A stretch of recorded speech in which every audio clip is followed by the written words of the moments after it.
Good morning. How's everybody? Back when I used to do the schedule, I never put myself at 8 in the morning. And so now I'm stuck doing the early shift. I don't feel fully myself yet. I didn't fall asleep on the couch though, so that's good. So progress, right? That was my one goal. I promised my wife, okay, if I'll teach this course, I'll take something from it. So anyway, today we have the final 2 hours of this course, Wisdom and Maturity. I hope you've all matured.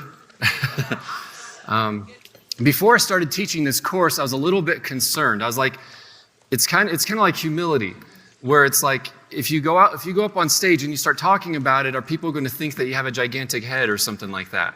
And that's why I mean, part of me enjoys teaching about that kind of thing because it's like, I don't know, it's fun to step on toes. I think, Andrew's the same way, I bet, where it's like, hey, let me go, show up and say things that shock you.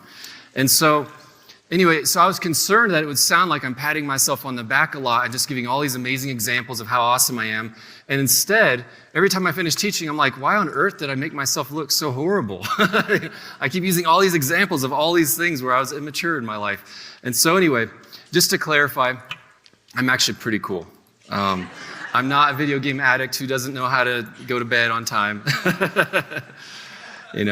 But anyway, so one thing that God told me many years ago, and I took it to heart, was take life seriously without taking yourself too seriously.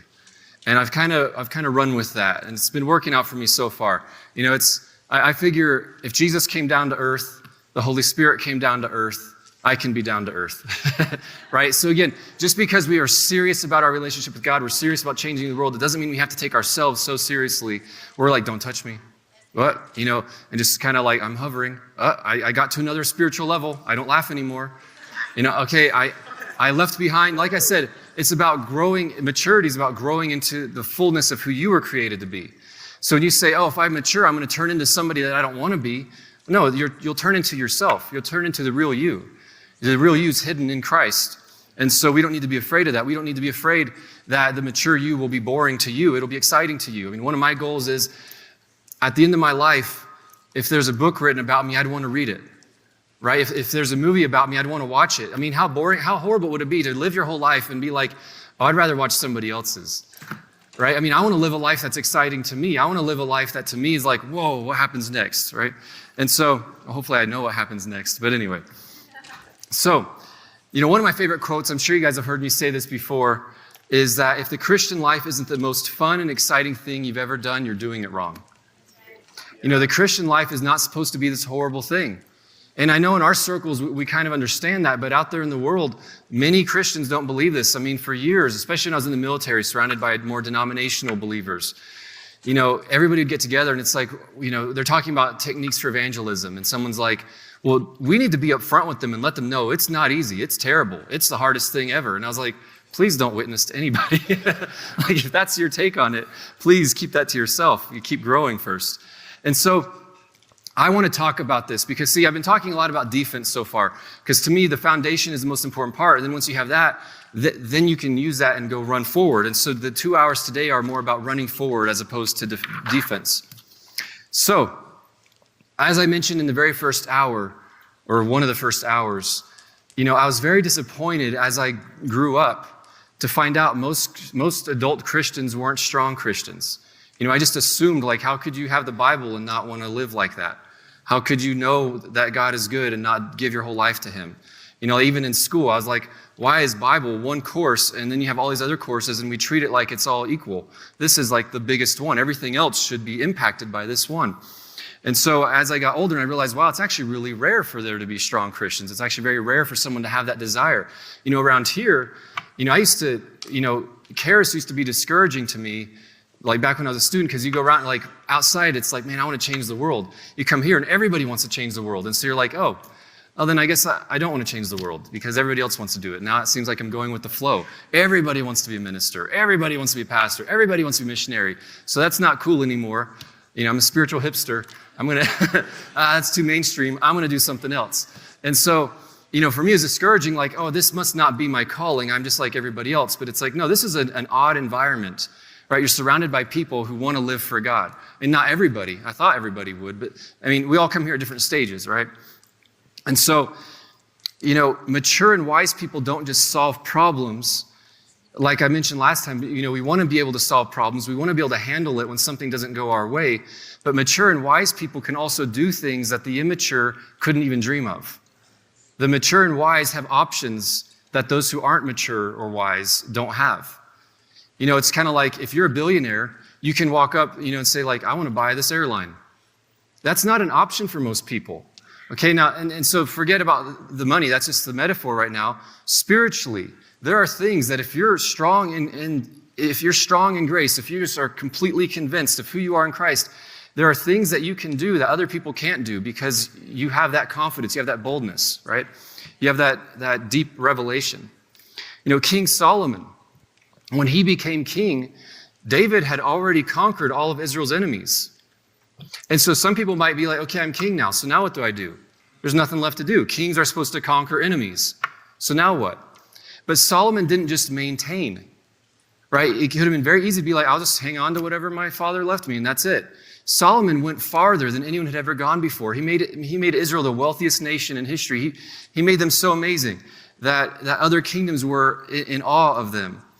If you look at 1 Kings 10, 4 through 5, so a distant country, the queen of a distant country came to visit Solomon to see everything. And see now, in retrospect, some of this stuff's very normal now, but if you think about it beforehand, no one had ever done this kind of stuff before. Some of the things that Solomon did with his kingdom. So it says, when the queen of Sheba had seen all the wisdom of Solomon, the house that he had built, the food on his table, the seating of his servants, the service of his waiters and their apparel, his cupbearers and his entryway by which he went up to the house of the Lord, there was no more spirit in her. See, that's not just we don't have war. That's, okay, how do I go farther? What do I do now that there is peace? Right? We don't want to just say, okay, I made it. Whew, let's prepare for the next war. You want to do that, but it's okay, now where are we going? If we limit ourselves to solving problems, they'll run out eventually. Or else we'll just keep looking for more and more, and it'll become the cycle of our life. So Solomon wasn't copying anybody. He was so wise, he could come up with things no one else had come up with before. And that's what I want to do. You see David in the Old Testament, he took worship to another level. No one had ever thought of worship the way David did. And so it's like, what do you want in your life? Where it's like, I want to step into something that no one's ever thought of before, something that God hid for me to find. Right? Again, I'm not talking about outside of the Bible, but I'm talking inside our relationship with Christ. Right? But there's things that I want to be the trailblazer. I want things to be normal for every generation after me that every generation before me never even dreamed of. Right? I want to change the world like that. You see that happening now, where it's like now almost every ministry out there is talking about grace, and it used to be like just an afterthought, like, oh, it's a word that we know, but you see, Andrew and a couple other key ministers have now started spreading this thing where it's like, oh, now this is a common understanding. So, this topic of creativity is very near and dear to my heart. It's one that I really enjoy. It's also one that's kind of hard to talk about. It's another one where it'll rely more on examples and things like that. It'll have some overlap with culture, but it's not just little picture. Creativity also affects the big picture. Everything that I'm sharing is something that I've seen in my life. I wouldn't share it if I didn't know firsthand that it works. And it's not that I've reached the end of it. It's that I'm still growing in it and I'm still excited about it. But creativity is one that I'd say has been a strength of mine since I was a little kid. Ever since I was a kid, people always told me, like, you're so creative. And I was like, well, thank you. I guess I am. And so I was like, I'm creative. So I embraced it. And so because I embraced it and I ran with it, I became very confident and very at peace with the fact that, like, no matter what comes up, I know I can come up with a creative solution. Because I just had, because I had that confidence and that peace, it made it easier to have creativity. Because I was like, oh yeah, I'm sure I can come up with it. But something I realized as I got older was everybody has the exact same potential for creativity. The problem is that a lot of people don't realize it. So I was thinking, like, what would have happened? Who would I have become if when I was a little kid, every time I had an idea, they said, well, that's stupid. Right? If every single time I'm like, what if we do this? People just rolled their eyes and just walked away.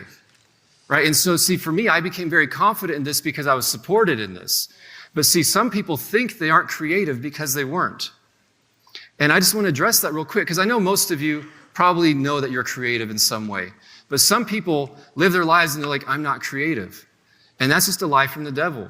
And this is important. This isn't, some people are like, I don't even want to be creative. That's for that's for, the free spirits who live in dreamland. And I'm not like that. I'm not creative. I just do things by the book. I have responsibilities. But creativity affects everything. And you need to accept that because that's a key part of your identity. See, we're all made in the image of God. If you say that you're not creative, you're calling yourself not in the image of God. God is the creator of the universe, right? You have the mind of Christ. Christ is the creator of the universe. You have the mind of the creator of the universe. You are creative. And so if you think you aren't, I urge you to humble yourself and repent and say, you know what, I am. And maybe I don't feel it, but I don't go by my feelings. And you'll start to see that grow in you. Now, again, I know that with this particular crowd, I was at a lecture once and someone was speaking on creativity. And he said, who all here believes, how many of you believe you're creative? And like 95% of the room raised their hands. And he said, that's such an interesting cultural thing. It's consistent across the world where, I won't go into the whole thing, but he's basically, the two extremes were in America, almost everybody says that they're creative. Because in their mind, they're saying, well, yeah, I'm creative compared to my brother. I'm creative compared to that kid in class who's not very creative. And so, yes, I'm creative. And he's like, the other extreme, he said, was Korea. And he said, in Korea, when I say who all thinks they're creative, like out of 1,000 people, like 3 would raise their hand. And he said, they're equally creative. You'd see the creations of both. Except in their minds, they were saying, well, compared to Leonardo da Vinci, I'm not. And so they're saying, compared to the most creative person in the world, I'm not creative. And so they would just kind of say, well, no, I'm not that good, so I won't raise my hand. As opposed to, in our culture, we do tend to encourage that. So it's important for us to believe that this is important. This isn't just some trivial thing. You want to have that peace and that confidence. I took a creativity course in college once, and it was all right. Anyway, you had to do all kinds of silly stuff. But I ended up winning a prize at the end for the best creativity journal. Because at the beginning of the term, they said, okay, everybody has to write a journal of every creative thing that you do during the time of this course. And so I didn't really do many creative things over that time period, but I was like, I'm going to have the weirdest journal ever. Because she said, it doesn't have to be a book. You can take pictures, you can write a poem, you can do something else. Your journal can be whatever you want it to be. That itself can be creative. And so I sat back and I was like, what would be anyway, basically my idea was, I want to show up on the last day and turn in my journal, and I want to hand my teacher a gigantic aluminum foil ball. And so I walked over with this gigantic ball of aluminum foil, and I was like, here's my journal, and threw it at her. And so, you peel off each one. I wrote something on each little square. And I'm like, here's my journal. And so she's like, how am I going to grade this? And I was like, I wrote it down too. Anyway. And so, it's, again, it's so much easier if you embrace that this is part of who you are. This is something that you can be amazing at.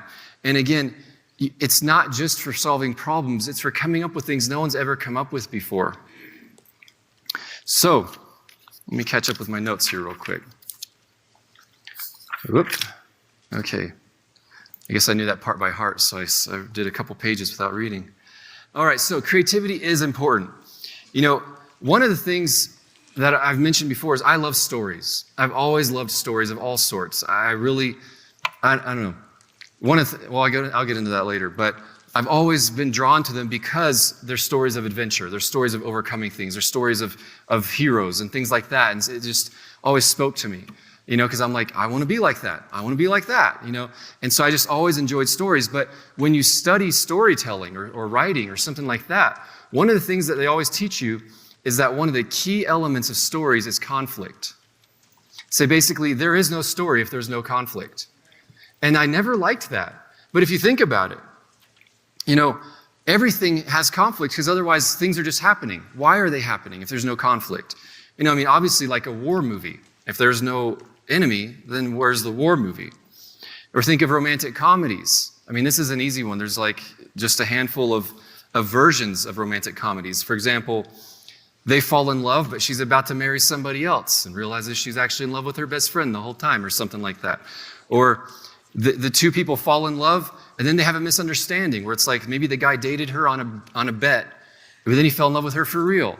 And then she found out there was a bet, so they break up. And the rest of the movie is about him trying to win her back, right? There's always this dumb conflict where it's like you start, and it's like, things are going so well, why did it go wrong? And it's like, well, it had to go wrong or there's no story.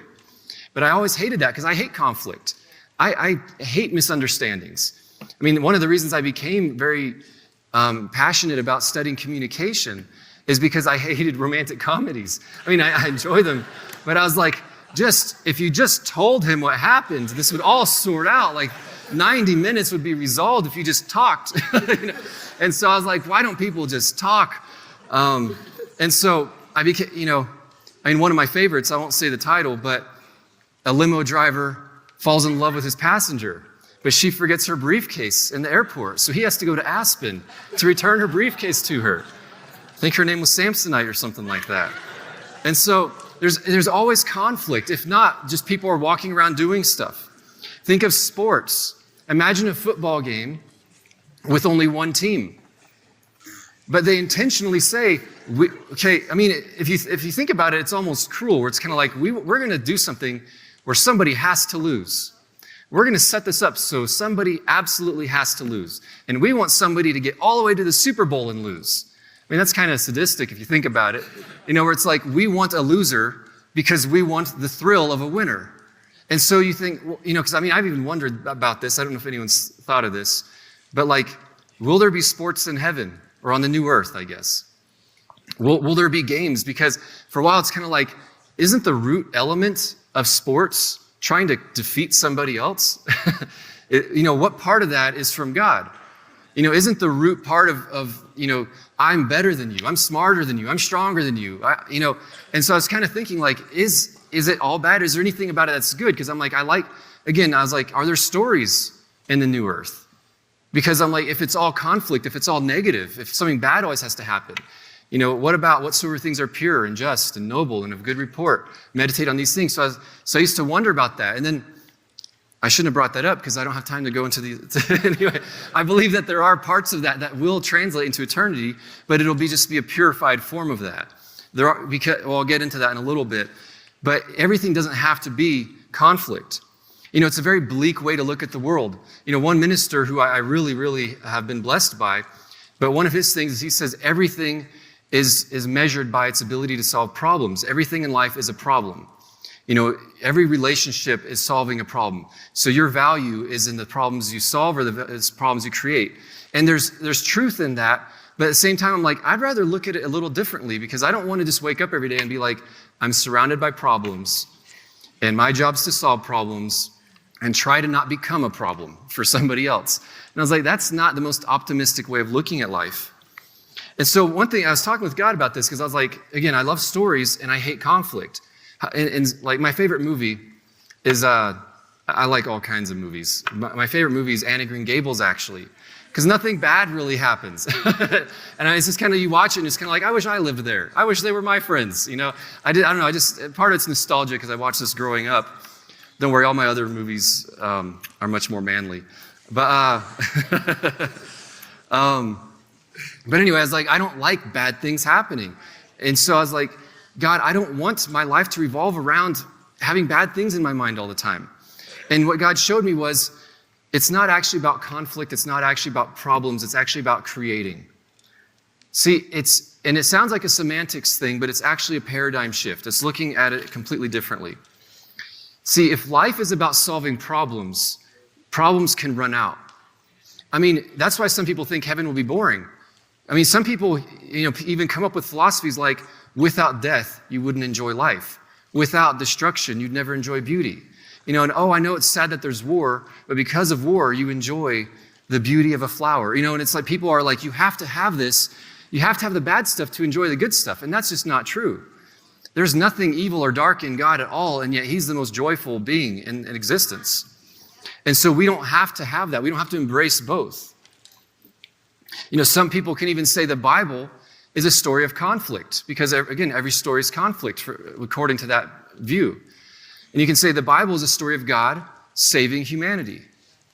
And so if all you're thinking is conflict, then that's the whole story, but that's not the whole story. God isn't just saving us. The Bible is a story about God creating a family who can do what he does and enjoy what he enjoys. The conflict was a speed bump, but his goal it's like, oh, I saved you, the end. That's just the beginning. It's like, no, saving you was just one of the many steps in what I have in store for you, right? And so again, if you only look for the problems, you'll run out. You'll fall short of everything that God has for you. But if you think about it as I'm creating something, see, God's creating an amazing eternity with us. That never runs out. When the problems go away, that's still his vision for us. And so we want to see the full story. See, creating is infinitely more powerful than problem solving. Because creating can do all the same things that problem solving does, except it never runs out. Creating is infinite. Because see, if there's a problem, you can create a solution. But if there's no problem, you can still create your vision. And so again, it's a paradigm shift. You could say the same thing in problem solving where it's like, well, yeah, it's still problem solving I want something that doesn't exist. That's my problem. That's my conflict. And it's like, okay, you can say that. I just prefer to look at it as I'm creating something. I'm doing the positive thing, not the negative approach. And so, I don't want my life to be about clinging on to something that I have, hoping to hang on to it and fighting off hordes of demons. This is my health. You can't steal my health and get away from me, demons. I don't want that to be the main story of my life. I don't want that to be the full story, right? That might be part of it. That might be something that happens, but that's not the end of it. Because then it's like, okay, the demons are gone. The flesh is gone. The world's gone. Now what do I do? Right? See, I don't even want my life to be about chasing hordes of demons. I don't want my life to revolve around them at all. To me, I want them to be speed bumps and roadkill as I go off after something else. Where it's like the demons jump in front and I'm driving a semi and they're just like, ha, I got you. And it's like, boom, boom, what was that? Or it's like, no, I'm not chasing you. I'm not running from you. I'm going after something God put in my heart. God gave me a vision of something I want that doesn't exist yet. And I'm creating this with him. And if you get in my way, I'll just run over you. And so, again, don't be like this with people, but be very ruthless and cutthroat when it comes to your spiritual walk with God. The violent take it by force, right? And so the kind of conflict I want in my life is I want to create things that don't exist. The problem that I have is that it doesn't exist yet, and I want it to exist. I want the church in this community. There's no church in the community you're called to. I want to start a church. It doesn't exist yet, but I want to create that. Or this nation doesn't know God, and so I want them to know God. I want to create that. Because see, demons may come my way, but even when they're gone, I still have that vision. I want to create an amazing family. And, say you're single and you're like, I want to create an amazing marriage. Or, like in my instance, where it's like, I have an amazing family. I want a bigger family. So I tell my wife, I want a bigger family. I'm going to create something that doesn't exist yet. And so you say, I have a vision. You say, I have a vision for something. And I'm going to pursue this. I'm not pursuing, again, the absence of bad things. See, if I say, I just want my family to have no problems, then I run out. But if I say, I want my family to be who God created them to be, I want all my children to know exactly what their calling is and have amazing relationships, that will never run out.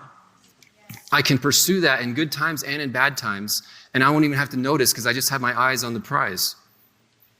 So we want to focus on creating things, not just on solving problems. A famous quote by Henry Ford, obviously the starter of Ford, is, if I'd asked my customers what they wanted, they would have said a faster horse.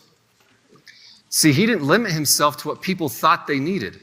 He's like, no, I'm thinking something bigger, that people don't even realize this is a problem, but they will once I create a car. They'll say, oh, now I want one. Or he didn't invent cars, but he created mass-produced cars. And so again, if you don't limit yourself to, oh, I just need to answer the complaints. If you're a pastor, the people are complaining for this. If all you do is say, well, I'll just respond to their complaints. And no, now they're complaining about this, I'll respond to that complaint. You won't get very far because if you're in a leadership position in your family, in your business, in your church, wherever, God's given you a vision. That's part of your responsibility. I personally believe that the two biggest elements of leadership are vision and creating culture. Because you set the direction and you say, where are we going and how are we going to get there? What's the big picture? What's day-to-day life look like? And so, if we only focus on problem solving, we might just sit around waiting for something to go wrong.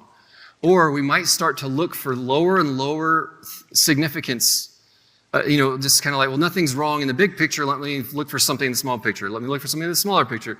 And you get less and less relevant where you're just kind of hunting for problems. Some people, that's the only way they know how to have a relationship, right? We call them drama kings or drama queens or something, where it's kind of like, it's always something. You said it was that, but then that got fixed, and then it was that. And then that got fixed, and then it was that. And then that got fixed, and then it was that. And so it's like, if all you know how to do is like, I'm looking for conflict. I'm looking for something to do with all this energy, with all my creative energy. I want to find something that's wrong with you, right? And so that's obviously a misapplication of creativity. So, how do we get started? Creativity is a big topic, but I'm hoping to spark some ideas in all of you. And I know that there's more that could be said about creativity. And first of all, your homework is to create a giant ball of aluminum foil. Just kidding. Okay, so there's a famous saying that necessity is the mother of invention. And I was thinking about that, and I decided I want to take a step back. And it hit me, limitations are the birthplace of creativity. Let me explain that a little bit. I've talked about knowing your goal a lot, so I'm going to go over this a little more quickly today. But basically, limitations can sound like a bad thing. It's like, I don't want to be limited. I want to have, the world's my oyster. And you all remember that, well, I don't know if it actually showed up or not, but the slide I showed of all the options. And then when you commit to something, your options start to get fewer and fewer. But it's actually a good thing, because now you aren't drawn toward the things you don't want. And so, limitations are actually an amazing thing. And this first dawned on me when I was in 6th grade, because we were in this English class that I had. We all had to write stories. And so one time the assignment, I'm probably jumbling this memory a little bit and making up half of it. I do that all the time. Just kidding. Half my stories aren't even true. Just kidding. It's like comedic license, right? And so, it's like, okay, write a story. Write a story? About what? How long? 1 page? 200 pages? Like, about what on earth? And I realized, like, my mind is blank because there's zero boundaries. But then it was, write a story about a cat. And I'm like, okay, a cat. All right, I'm thinking. And so it's like, as soon as you get that limitation, suddenly that starts to spark ideas. And so, we would read our stories to the class, and so my friends and I, we kind of had a friendly competition of who can write the funniest story, obviously. So it's like, who can make everybody laugh the most, because we read it in front of everybody. And then if somebody wrote one better than yours, the next time everybody ups the ante and tries to make it even funnier. And so that's another limitation. It's okay, it has to be a story about a cat, and it has to be a funny story about a cat. And then, it's like you might add a few more and say, I want it to have a surprise ending.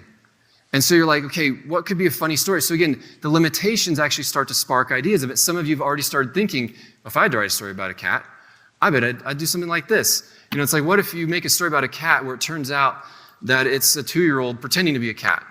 And it just going around, and you see the day in the life of the cat, and then it turns out actually it was just pretending to be a cat or something. And again, so you start to reduce the options, and then you start to have more ideas of, okay, where do I go with this from here? You have to reduce things, because you can't tell the story of every single cat. If you've ever seen a movie where they just have no limits, the character's totally undefined. One minute he's bad, one minute he's good, one minute he's whatever. It's kind of like, who are you? Because unless you know who they are and who they aren't, they don't feel like a real person. When I was in college many years ago, I had to write a paper on steroids once. It was a writing class, not a steroids class. And so, I was like, I don't care about steroids. And so the teacher said, or the professor said, you can choose any audience that you want, but you have to, it's a persuasive paper. That was the purpose of it. You have to write a persuasive paper that will persuade your audience. And so, it's like if you're trying to persuade a scientist, you need a lot of data. Right? If you're trying to persuade a politician, you need a lot of statistics. If you're trying to persuade an athlete, you need to do all this. So she gave all these examples. And so I sat back and I was like, okay, limitation 1 has to be about steroids. I have to write a persuasive paper. But I get to pick my audience. So I was like, limitation 2 that I'm self-imposing. I want to do as little effort as possible. Also, I don't want to do any research, and I want an A. Okay, so those are now my limitations. So now I start brainstorming. How can I do this? I have to persuade. I get to pick my audience. And so I was like, there we go. I'm going to choose my 5-year-old imaginary younger brother who loves me and trusts me. And so all my classmates wrote papers at a college level persuading scientists and doctors and athletes and all this. And I wrote at a first grade level. And I was like, here, I persuaded my 5-year-old, like I said, don't do steroids. Okay, And so I got an A. Because anyway. So again, what's the goal? And then, okay, reduce the options. Okay, how do I get to that goal? And so once you start saying, I want to limit my options, then it starts to spark ideas. This isn't just about silly things. A limitation is I don't want any life. I want Christ's life. That's a limitation. I don't want any kind of health. I want God's kind of health. I don't want any kind of marriage. I want that kind of marriage that I see in the Word. Or you might see another Christian couple. You're like, I want that kind of marriage. And so again, you want those limitations. So it's like, okay, well, if I want that kind of marriage, okay, what are some ideas to have that kind of marriage? See, I don't want to be just a good dad in general. I want to be the best dad possible for my daughter. That might not be the best dad possible for someone else's daughter. But I want to be the best dad possible for my daughter, and I want to discover her giftings and raise her according to her strengths and her calling. And so again, that's a limitation. And the minute you realize, okay, this is what I'm working with, it starts to spark ideas. The next point, life is art. I'm still actually talking about limitations, but I just wanted to throw in a second point. I had an A, I had to put a B. So think of art for a minute, though. I like to use the example of dance because my wife's a dancer. And whenever I use these examples, she's like, you don't know about dance. What are you talking about? And I'm like, what are you talking about? I've been watching Dancing with the Stars with you for years. How could I not have picked something up? But no, I'm like, I don't know anything about dance, but I do know something about creativity. And it's the same principles across the board. A good choreographer doesn't tell the dancers, just get out there and do something. I know some choreographers do that, but usually a good choreographer doesn't just say, just do stuff. Just get out there and move. Just do something. Right? A good choreographer usually has a vision where they say, this is the emotion I want the audience to feel. This is a story I want to tell. Right? So there's this vision of, I don't want you to do anything. I want you to do something that leads to this. I want you to create this emotion in the audience. I want you to take them on this journey. And so, okay, now you reduce. So it's like, okay, what journey, or what can I have them do to go on that journey? Right? Well, I don't want to get too far ahead of myself. But basically, how can I express this? How can I lead to this emotion? I love to write. And I discovered a while back that journaling was just a great way to talk with God, because if I talk to God and He tells me something, the rest of the day I'm like, don't forget it, don't forget it, don't forget it. I'm thinking about it. And so that's kind of the end of the conversation. He tells me something and I think about it all day. And that's good. But I realized if I have a journal and I write it down real quick, now I don't have to worry about forgetting it, and He can tell me something else. And so I started journaling more and more. So I had to I'm going to carry around this journal. And I started just writing tons and tons. And so I loved it because it became this two-way conversation where I'm talking to God. And for a while I even had different colored pens where I'm like, this is God talking to me and this is me talking, and I was like, wow, I hear God so much more clearly by doing this. But I realized, words are also my comfort zone. I love words. And so I was like, what if I journaled without words? What if I pushed myself out of my comfort zone? Because see, the first time I listened to an audiobook Bible, I was like, whoa, I picked up on things I've never picked up on before. Because every single time I read this to myself, I read it the same way. When I heard somebody else read it, I got different nuances from it. And so that's why I was thinking, like, man, maybe if I try this with journaling, with prayer, I'll pick something else up. So I decided, I want to journal. I want to pray without words. What does that look like? And I'm not saying you have to do this, and I don't do this anymore. I might. Every time I think about it, I'm like, I should do that again. And so what I did was, as you can imagine, I turned to MS Paint, my one true skill. And so I was like, you know what? I'm going to start doing MS Paint journaling. And so I was like, I know how to use the paintbrush and the airbrush. And with those two skills, I will somehow put on my computer screen what I'm talking to God about. And it was so much fun. I still have them. They're amazing. I'm really good. Anyway, the airbrush tool, this is the way it fades. And so, but it was so cool. I can still look at those little paintings that I did, and I know exactly what God and I were talking about. And I don't just remember the thoughts I was having. I remember the emotions I was having. And it was this fun thing to do. And so again, step out of your comfort zone, try different things, even if you don't do it forever. Sometimes pushing yourself will help you grow. You're like, wow, I appreciate that. Like, again, I've said this before, but like, if you're like, these are my 2 favorite love languages, my favorite 2 ways to talk to God. Well, pick your least favorite one and try that way. Why not push your boundaries and say, well, if this is an option, I want to try it at least. Push yourself beyond what you're used to. And so, again, we want to go for capturing something. Think of a movie director. I was reading a book about directing, and I'll get to that in a little bit, but I love just learning about all kinds of random stuff. And this was about how to direct animated movies. And something really jumped out at me where the author said, most people, when they think of a movie director, they think the director directs the actors, or the director directs the movie. But he said, but actually, the director directs the audience's attention. And see, it's about what do you want the audience to think? What do you want them to look at? What do you want them to focus on? Right? What's blurry? What's not blurry? What do you want them to realize? What do you want them to try to figure out? What do you want them to realize? Like, oh, whoa, he was dead the whole time. I can't believe it. Or, whatever it may be. The audience, the director is directing their attention. What do I want you to look at? What do I want you to feel? Like with the soundtrack, okay, I want them to feel this. So let's have the music do that. Let me zoom in like this. Let me do this angle over here to cause this emotion. There's all kinds of techniques where it's like, if I have the camera going this way and the person's running toward it, it looks like you're being chased. Do you want them to feel like they're about to get caught or like they're escaping? You do different things. They're trying to say, I'm not here for what I want to do. I'm here for what I want the audience to experience. So we want to focus on the audience's experience. And you can do this with everything. If you're teaching or preaching, what do I want them to think? What do I want them to feel? What journey do I want to take them on? What do I want them to commit to?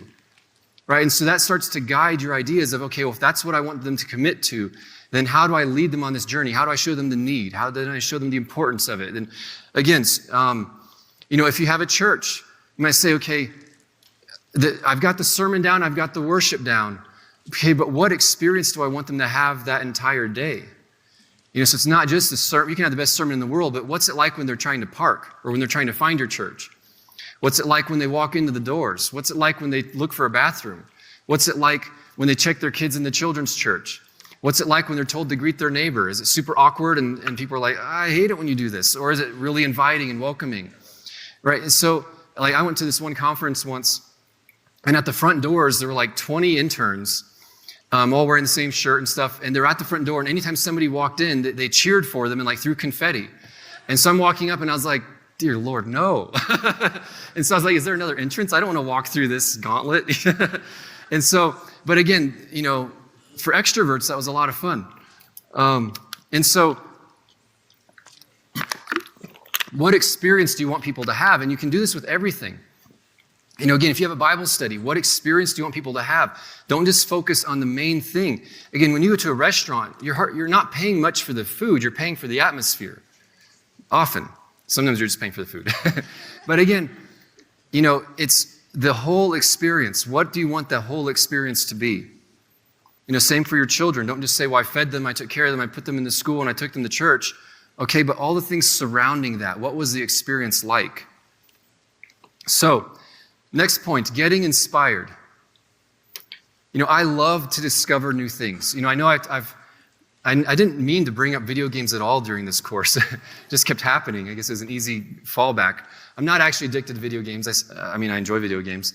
But I just love all kinds of stuff. I can get hooked on almost anything. You can ask my wife. If I get interested in something, I suddenly become obsessed with it for a while.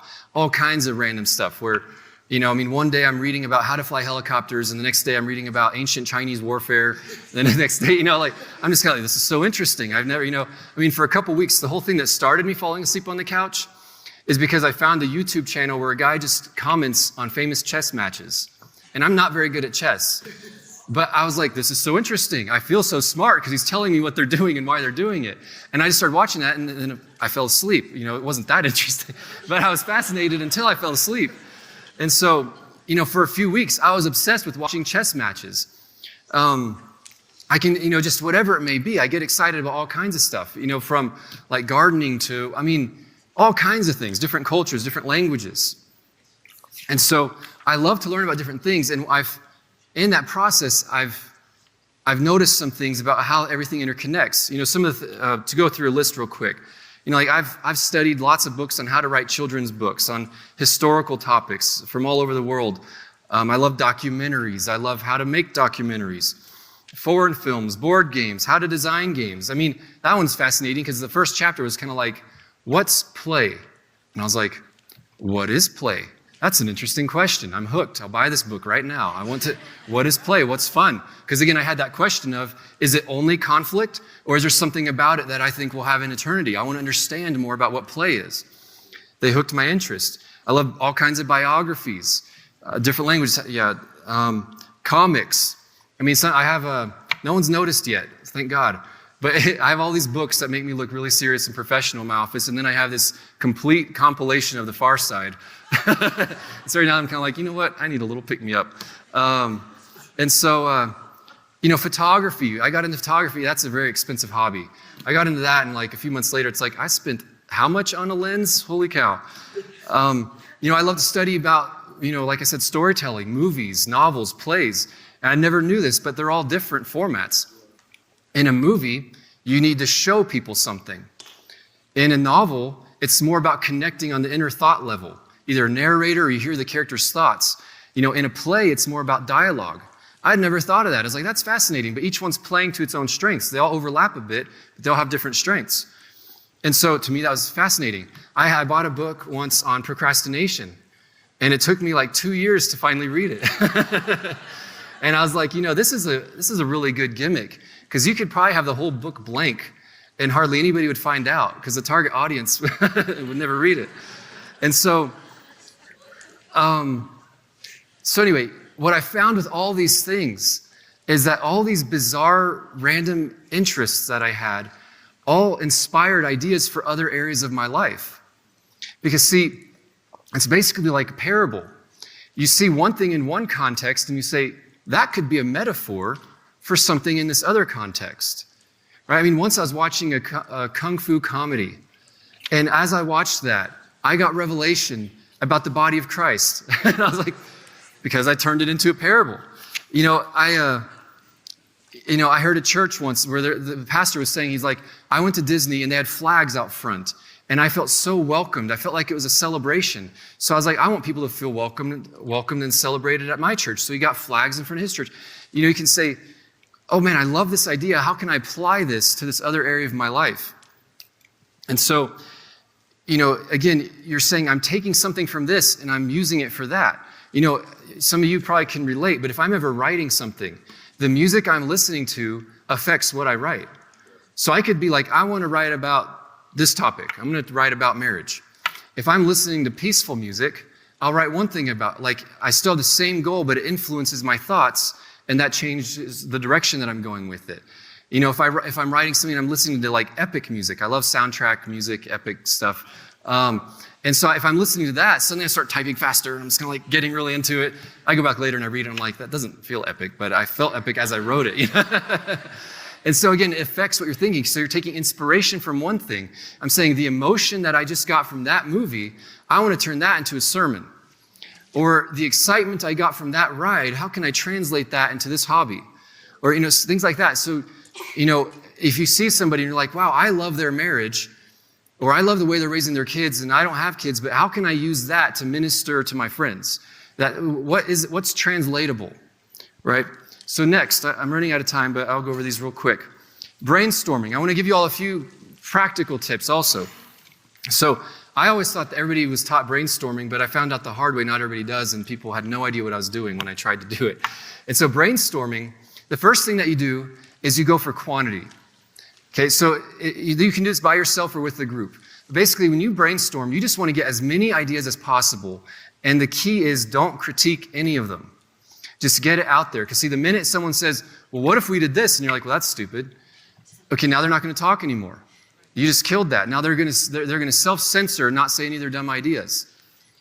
And so you want to just get them all out on the table because you don't know if a dumb idea is going to spark a really good idea. And so you just say, let's get it all. We're going for quantity right now. Don't worry at all. Well, we can't afford that. That's ridiculous. Some of my best ideas started out as jokes. Where it's like, can you imagine if we did this? Wait a minute. What if we did do that? Wait, maybe we could make that work. again, so you don't want to critique any of the ideas at first. You just want to get them all out on the table. So with creativity, first you want quantity, and then you want to refine. Once you get it all out there, then you say, okay, now let's start chopping away all the bad ones. Or looking at them and saying, how can we make this better? Because see, again, when you bounce ideas around, you say, well, because I mean, I will even say this in meetings and be like, this is a really dumb idea, but I like part of it. And if I say it out loud, maybe someone will say like, oh, I see what you're going for. What if we did this? And I'm like, yes, exactly. You bounce it around. So you want to just throw it all out there and not be afraid of if it's ridiculous. And like I said, if you do this with a group that doesn't know you're doing this, they'll be like, those are all horrible ideas. And it's like, oh, I know. And to me, like, good ideas are like good jokes. The funny ones are worth it. It takes a while to get there, You have a bunch of bad ones, and hopefully they forget the bad ones by the time you have a good one. And so, again, first you have quantity, then you refine, then you go for quality. You vet it. Does this help me reach my goal? Does it help me reach my sub-goals? Okay, so another thing with creativity, with understanding and wisdom, the two main questions are often why and how. Why are we doing this? How are we doing this? But with creativity, often the questions are actually when and where. See, say again with the example of dance.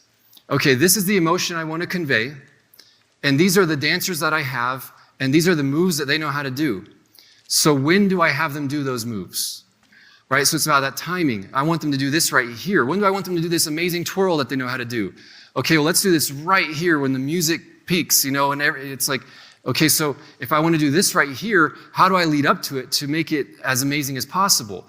Okay, well, what if we have this? What if we have that? What if we have the other dancers separate real quick right before the big move? So you start saying, when and where do I do these things? If you're a painter, okay, I've got paint, I've got a canvas. Where do I put the paint? That's the question, right? Where do I put this? If you're teaching or preaching, okay, these are the points that I want to make. These are the verses I want to use. Okay, when and where do you put them?